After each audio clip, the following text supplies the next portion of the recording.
Zach with Wingard Wearables. You're a special person because you're one of 12 people that are going to watch this video through the end. And today, the video is about war clubs, North American war clubs. This feels awesome in my hands. I wish I could convey this, but on video, you can't really convey it. It feels just great. I wish we were in a society where you could carry war clubs all the time, everywhere, anywhere. I mean, they feel really good in the hands. They look fantastic. I've been collecting war clubs for a few years. And my advice, if you're a married man, is figure out your budgeting. The wife appreciation factor for war clubs is extraordinarily low. And war clubs, if they're good quality reproductions like this one, they are not cheap. You're talking $150 and up easily, but they are fantastic. So let's get into war clubs. In pre-European contact on the eastern woodlands, the primary close quarters combat weapon wasn't the spear, it was the war club. Now you got to think of the context of that environment. You were in woods, you got around on your own feet or on canoe. So having a giant spear was not very good. You were in a fairly confined space. Also, spears were stone tipped. You got the stone handle, head handle connection there, which can be somewhat fragile. War clubs like this, they're monolithic, one piece of wood, incredibly strong, very low maintenance.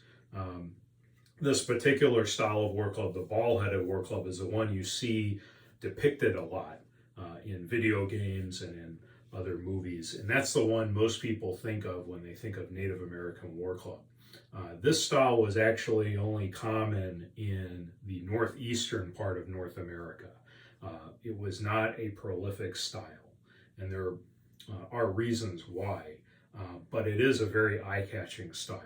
And this particular war club was made by Corey from Woodland War Clubs. He makes his war clubs based on museum examples and feeling in his hands, you know, to get the feeling right, that sort of thing. So they are fairly accurate.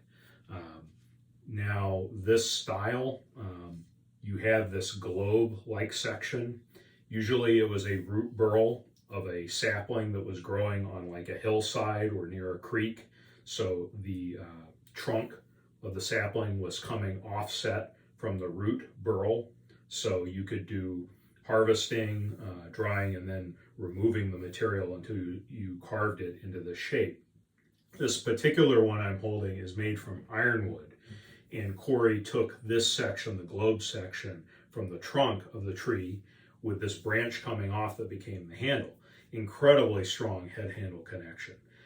People think war clubs are heavy. They are not, at least not in the eastern woodlands section. This war club only weighs 19 ounces, the same as a bottle of beer. If you buy a reproduction war club from Cold Steel, it is not historically accurate. They make those out of like synthetic polymer, way higher density than wood. I believe their ball-headed war club was coming in near 30 ounces in weight and really sluggish and slow.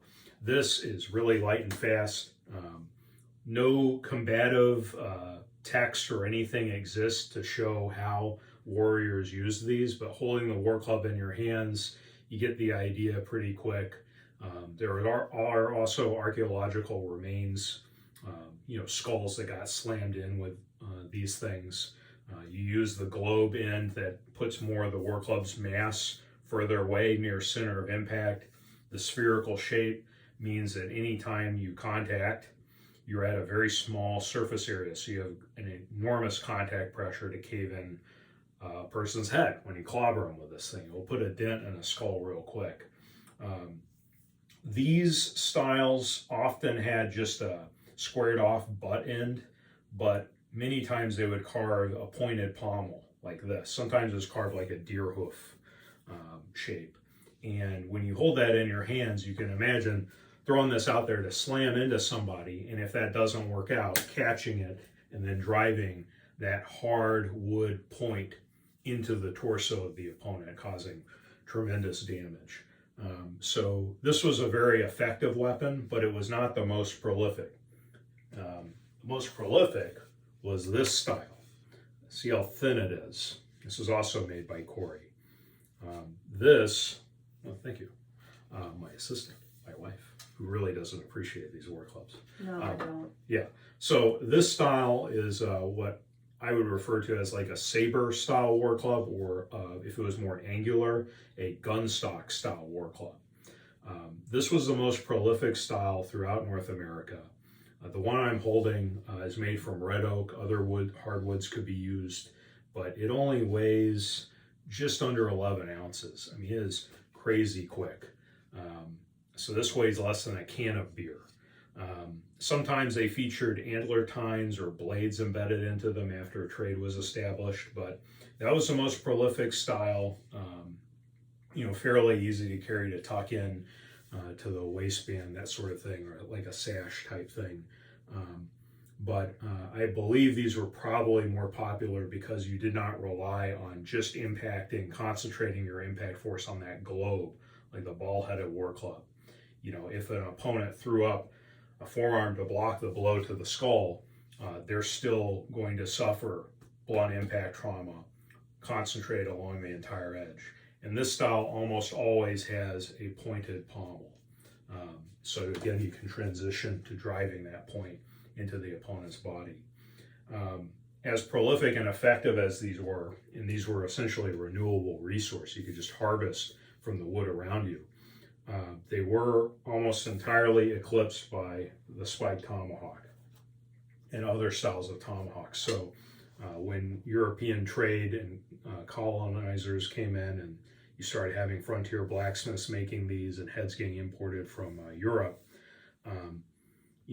Native American tribes either had to trade for these or they had to establish diplomatic relations to get these. Yet, despite the cost associated with that, it was the most favored over these Warclubs. The tomahawks were sometimes similar in size, but often they were shorter. So you would think, well, the Warclubs got greater reach. How could a tomahawk just like eclipse it so much? I mean, these things went from being the primary close combat weapon all over the Eastern Woodlands to, being just a ceremonial weapon, or, a few would participate armed with these in battle, but almost every one of the warriors had a tomahawk. And I think the reasons for that, you got a lot more utility purpose with the axe blade can butcher a deer. The spike side can be used for grubbing into the ground, pecking into wood and dragging it into a campfire, that sort of thing. So there's a lot more utility purpose, but also these were often lighter than Warclubs. Maybe the lightest Warclubs were similar in weight to some of these tomahawks, but your average spike tomahawk weighed just 8 to 10 ounces. So you could carry the tomahawk and a fixed blade like a long knife for the same weight you could carry a Warclub with. And often there are accounts in depictions of warriors that had, more than one tomahawk on them, along with a knife, and even a Warclub alongside. So basically they're carrying like 4 close quarter combat weapons on them into battle, which is not as hard to do as you would think because of how lightweight these were. There are also accounts of these tomahawks being thrown, like fairly early accounts, even into the 1600s, of tomahawks being thrown in battle with great accuracy. So even if a Warclub has greater reach in the swing than the tomahawk in the chop, in the rotation and flight, you can injure an opponent at distance, much further than you would think possible. These accounts were claiming, out to 25 paces. That just seems remarkable. But those are in the accounts. So the spiked tomahawk, even though it cost more, it also had some maintenance to be done. Like you had to inspect the head handle connection to make sure it was secure. It had enough advantages to eclipse it. But then when you go out west in the plains, you see all these old pictures of Native Americans posing with substantial sized Warclubs and larger tomahawks. And that's because the context changed. This Warclub I'm holding here is made by a Nakoda Craftsman. I'm going to link to his YouTube video channel below. But the context changed because of horse warfare and horse transport.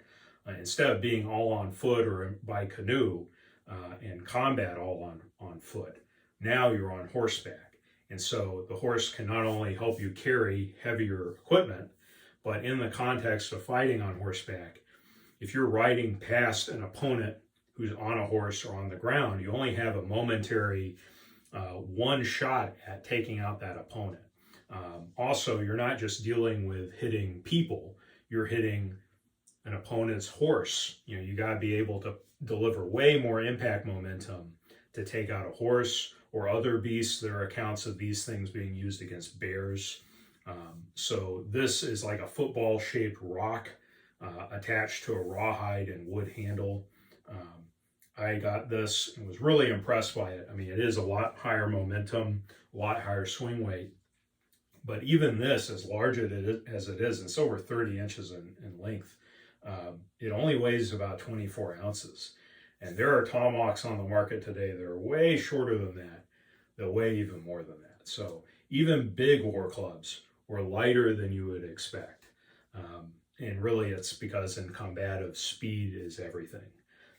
But today, in our modern context, we are in a confined space. We live indoors. We don't go to work on a horse. We're in a modern compact car with a butt cupping car seat. We do not have the ability to carry war clubs even of this size on us practically because they're just too large and cumbersome and get in the way.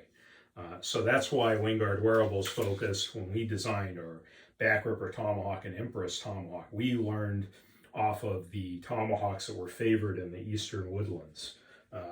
These Tomahawks were just so light and compact, and we studied those designs closely. This Tomahawk in particular was made by Jack Varga, who unfortunately he passed away this year, but he mentored me on a lot about how these were designed and constructed. And we did take those lessons and apply them in a modern Tomahawk design optimized for modern context. So really exciting. It's the closest thing you're going to get to carrying a war club concealed in everyday life. You guys subscribe and share. Maybe if you share this video, 13 people could watch this. That's a big deal. Anyway, thank you guys for watching, and be edgy.